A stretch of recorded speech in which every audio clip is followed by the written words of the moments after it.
Good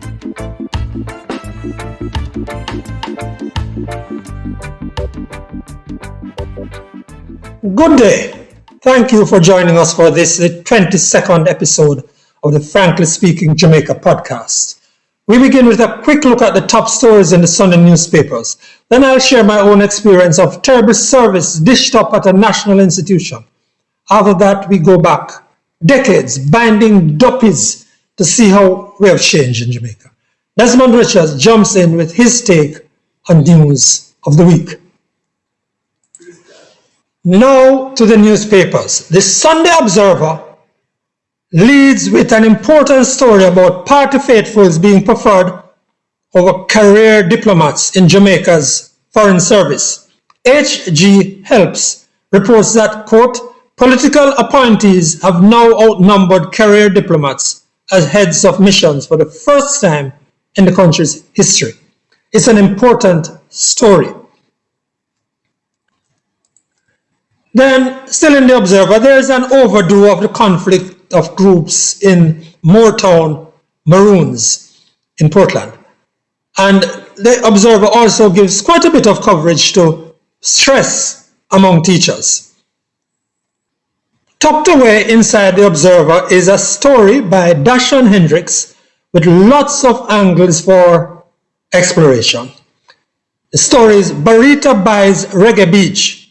Now, Dashan Hendricks reports that Barita buys Reggae Beach, a fine 250-acre property at Tower Isle, just outside Ocherius. Hendricks' story says the property has a value of 7.5 billion Jamaican dollars, though the purchase price was not mentioned. Now, here's the kicker. Dashan Hendricks reports that it is to be used to enter into a major public-private arrangement with the government for a multi-purpose one-stop essential services development. Now that project is expected to start in 2023. There is also in the Observer an interesting and deserved two-page spread on the funeral for Donald Tabby Diamond Shaw. It's a well-written story by Richard Jackson. Shaw, you may remember, was killed March 29 as he sat outside his house in Kingston. Now to the Gleaner. And I won't start with the serial child molester story. I'll start with a story that will make you really feel good.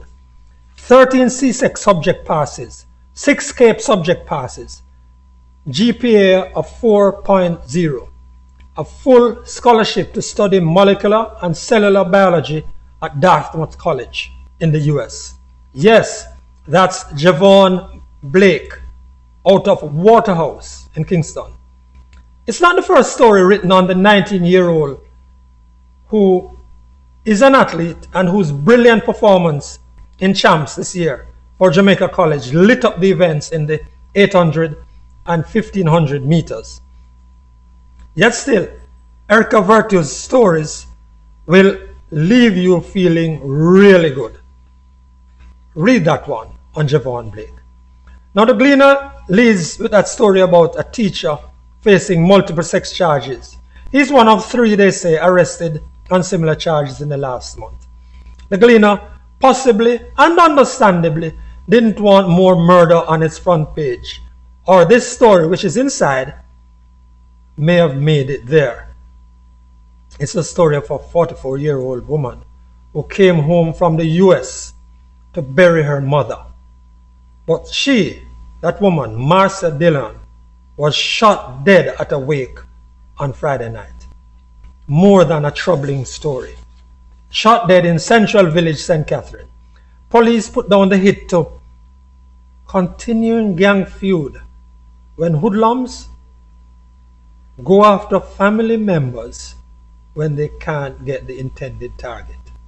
Then across the page in the Gleaner is the story of a young man, Kemoi Kesto, released from prison on appeal after serving 4 years for a crime he did not commit.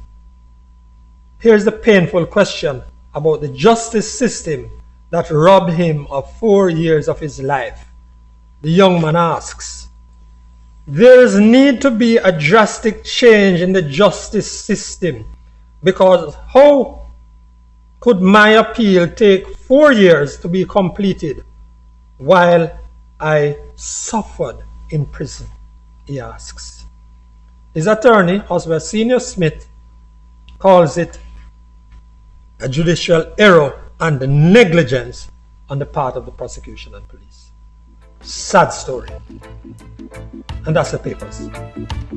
And now to my commentary, frankly speaking. All our customer care representatives are engaged. Your call will be answered in the order it was received. We will be monitoring your call for quality purposes. The Registrar General's Department was first established in 1879. In the first in this series of podcasts, I highlighted the horrible service delivery situation in Jamaica. You may recall it was then about the service of the banks, which service largely remains horrible. Frankly speaking, many banks can still be identified, despite the easing of COVID-19 protocols, by the long lines outside and inside of their buildings. But today, I'm calling your attention to my experience with the Registrar General's Department, the RGD. Frankly speaking, truth be told, what I'll detail and explain is common in many Jamaican businesses, government and private. I went with a friend to the RGD main office in Twickenham Park, St. Catherine, to do some business on the second day of the NWC strike. The security guard informed us, rather nonchalantly, that the place was closed because of the strike for the rest of the day. That was just after 1 p.m. You have to come back tomorrow, she said. Those horrible words, you have to. You have to. But let's not be detained by that. The RGD pulls people from all over Jamaica, frankly speaking. So closing early would naturally have inconvenienced lots of people and added costs to others. I got around to calling the RGD's 2 listed numbers on Friday, May 20. It was an attempt to get directions over the matter at hand or check on its progress. One of the numbers had a recording that it was not in service. The other number rang and took me to the menu and then kept playing a PSA about their services. After listening to it for 15 minutes, I hung up. I tried the RGD number again and got through 2 more times between 11:15 and 12:30. I listened to the recording for a total of 45 minutes. 45 minutes, waiting for someone to pick up the phone. Not once did a voice come on the line, aside from the recording. Frankly speaking, many small Jamaican companies have these automated answering systems. Many do not work, especially when they attempt to transfer you to an attendant or to another section. You often get some stupid recording with an American accent saying something like this: "There's no one at that extension now," or "I don't recognize your instructions," or forget it. Various managers think this is the way to go, or that these automated operations bring their businesses into the 20th century. Yes, 20th. The Gleaner Company, larger than the RGD, has an automated system. But you can always talk to a human being. The Jamaica Information Service has an efficient human being who answers. Sandals too. Sandals is much larger than the RGD, but feels it necessary for someone to answer the phone. Do you think they'd be where they are if they had customers waiting for 45 minutes for a voice? When I couldn't get through to speak to anyone at the RGD, I decided to check their closing time.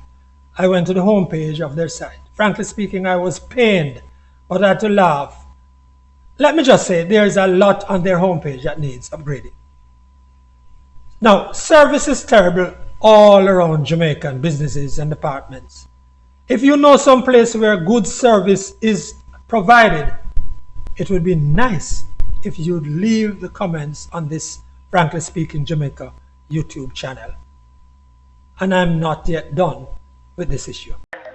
The RGD is the only organization which keeps records of birth, stillbirth, death, and... Here's Desmond Richards with his commentary on some important events and issues of last week. It's totally unacceptable for most people in the world that white butchers in America continue to slaughter black people like flies because of their color. Last week, a member of the Ku Klux Klan unleashed white terror on a black community, killing 12 black people. And to date, the powerful United States justice system has failed to address this matter. Up to 2020, FBI reports indicated that over 7,000 race crimes against black people in America. This is totally unacceptable. Back home, the workers continue to feel the brunt of the economic pressure, and the Prime Minister bluntly told us that there will be no rollback of the gas price. Well, the Prime Minister can't talk like that, because we must remember that his gas bill and that of his colleagues are subsidized by taxpayers. They can drive around, drive to work, go about their businesses and subsidize gas. We, the workers, the working class people, don't have that luxury. So we will continue to feel the pinch. I also observed that in spite of shortage of nurses in the health sector, scores of nurses reported last week that they were unemployed. Now, this is totally ridiculous. We don't have nurses in the public sector to serve patients, yet nurses are on the line unemployed.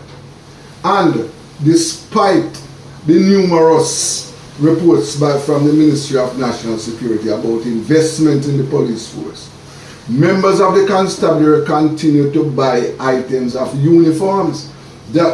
These items are items which are provided free to the members of the Jamaica Defence Force. They continue to buy boots and other accoutrements. So the Minister of National Security must find out what has happened to the millions, or why some of these monies spent are not spent to provide police with uniforms and other items of uniform. We must pay attention to the workers. Unless we pay attention to the workers, then we will continue to be plagued by low productivity. Care about the workers. That's Desmond Richards, journalist and businessman. In our feature, Jamaican Perspectives, last episode, that's episode 21, we took you back decades to a time when there were no funeral homes and someone who died today had to be buried tomorrow. It was quite a different process too, L.K. Nerul tells us. He's author and educator, and he picks up the story on how people dressed to go to the funeral. Whatever they had, they would wear, and it was not so much a dress-up affair like these days, because they had the funeral right in the yard there, the coffin place, and 4 chairs. So community would come around, particularly for a woman, and made what was known as a shroud, a long white dress made from cotton. And nobody wanted to meet that duppy afterward dressed in that shroud. And it is said that the duppy could be seen on the 3rd day after the funeral, rising early in the morning dressed in the shroud. Every child was afraid to meet up that experience. And the duppy tire would perform his last rite, and then The who? his home. The who? The duppy tire. Who is that? Well, there was no rural funeral without the presence of a duppy tire. And everybody in the community demanded that the duppy tire had to come there and do his duty, had to bound the spirit so that he didn't go around and interfering with people and creating havoc in the community. Well, we didn't know about panties and underpants in those days. Everybody called it drawers. So when one dies, the surviving spouse had to wear a black drawers trimmed with a piece of red forming the shape of a cross at the front of it. And there was this saying when people were threatening other people, if you interfere with somebody, he would threaten you by saying, I will let your husband wear black dress for you, you know. Meaning that he was going to kill you.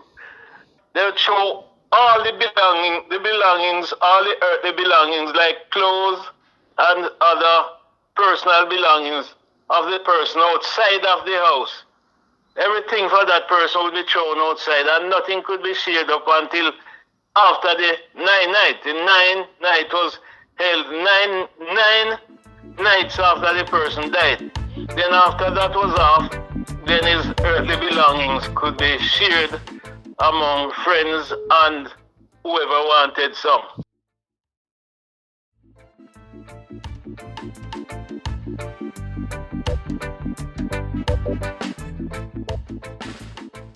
That's Elkanah Rule, author and educator. To Outlook. Monday, May 23 is National Labor Day. Now, Labor Day used to be a day when many communities were mobilized and did projects around their communities. Those days are no more, really. But there are still a few communities where people come out to make a difference to the physical environment. This year, the theme is Reigniting a Nation for Greatness. Protect our heritage and environment. Labor Day will also focus on cleaning up and clearing away garbage. There's too much of that around anyway. The national project is the refurbishing of Mandela Park in Halfway Tree. An attempt is being made to make it more suited to the name of one of the greatest men the world has seen, Nelson Mandela. Thank you for sharing the 22nd episode of the Frankly Speaking Jamaica podcast. We welcome your comments and ask you to share with your friends. And if you have not yet done so, please subscribe. I'm Franklin McNair. Until then.